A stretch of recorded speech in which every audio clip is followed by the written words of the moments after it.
सन 1415 धन्ना भगत राजस्थान के टोंक जिले में जन्मे एक महान संत और भगवान के सच्चे भक्त थे।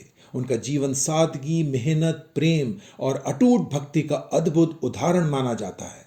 वे जाट किसान परिवार में जन्मे थे और बचपन से ही सरल स्वभाव तथा ईश्वर भक्ति में लीन रहते थे। उनकी कुछ वाणियां गुरु ग्रंथ साहिब में भी संकलित हैं, जिससे उनकी महानता और आध्यात्मिक स्थान का पता चलता है। इनके प्रमुख पद, भजन, शब्द इस प्रकार हैं। भ्रमत फिरत बहुत जन्म बिलाते, इसमें मनुष्य के भटकते जीवन और प्रभु भक्ति से मुक्ति का वर्णन है। गोपाल तेरा आरता,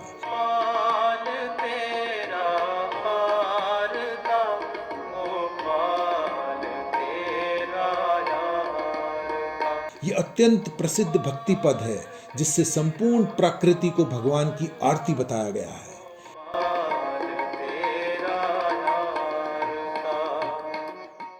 रे चित चेतसी कीना दयाल, इसमें ईश्वर स्मरण और सच्ची श्रद्धा का संदेश मिलता है। धन्ना भगत जी खेतों में मेहनत करते, पशुओं की सेवा करते और साथ ही भगवान का स्मरण करते थे। उनके मन में यह प्रश्न हमेशा रहता था कि भगवान को कैसे पाया जाए। वे बड़े भोले थे। एक दिन एक साधु उनके गांव आए। धन्ना जी ने उनका आदर सत्कार किया और विनम्रता से पूछा, महाराज, मुझे भगवान की भक्ति का मार्ग बताइए। साधु ने सोचा कि यह साधारण किसान है, इसे क्या समझ आएगी। उन्होंने मजाक में एक साधारण पत्थर उठाकर धन्ना जी को दे दिया और कहा, इसे भगवान मानकर पूजा करो। लेकिन धन्ना जी ने इस पत्थर को सचमुच भगवान मान लिया। उनके मन में छल कपट नहीं था। वे प्रतिदिन उस पत्थर को स्नान कराते, फूल चढ़ाते, भोग लगाते और सच्चे मन से प्रार्थना करते। धन्ना जी की श्रद्धा इतनी गहरी थी कि वे भगवान को अपने परिवार के सदस्य जैसा मानने लगे। वे कहते थे, प्रभु पहले आप भोजन ग्रहण करें, फिर मैं खाऊंगा। एक दिन उन्होंने भगवान के सामने भोजन रखा और प्रतीक्षा करने लगे। घंटों बीत गए, लेकिन भोजन वैसा ही रखा रहा। धन्ना जी दुखी होकर रोने लगे। उनकी आंखों में आंसू बहने लगे और उन्होंने कहा, हे प्रभु, यदि आप भोजन नहीं करेंगे तो मैं भी अन्न ग्रहण नहीं करूंगा। उनकी अपार भक्ति और प्रेम से भगवान प्रसन्न हो गए। कहते हैं कि स्वयं भगवान प्रकट हुए और धन्ना जी के हाथों से भोजन ग्रहण किया।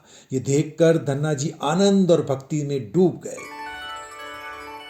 धन्ना भगत जी ने लोगों को सिखाया कि भगवान को पाने के लिए बड़े यज्ञ, धन दौलत या दिखावे की आवश्यकता नहीं होती। सच्चा प्रेम, विश्वास और निर्मल हृदय ही ईश्वर तक पहुंचने का मार्ग है।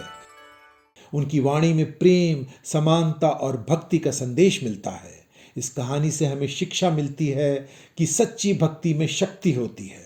भगवान भाव के भूखे होते हैं, दिखावे के नहीं।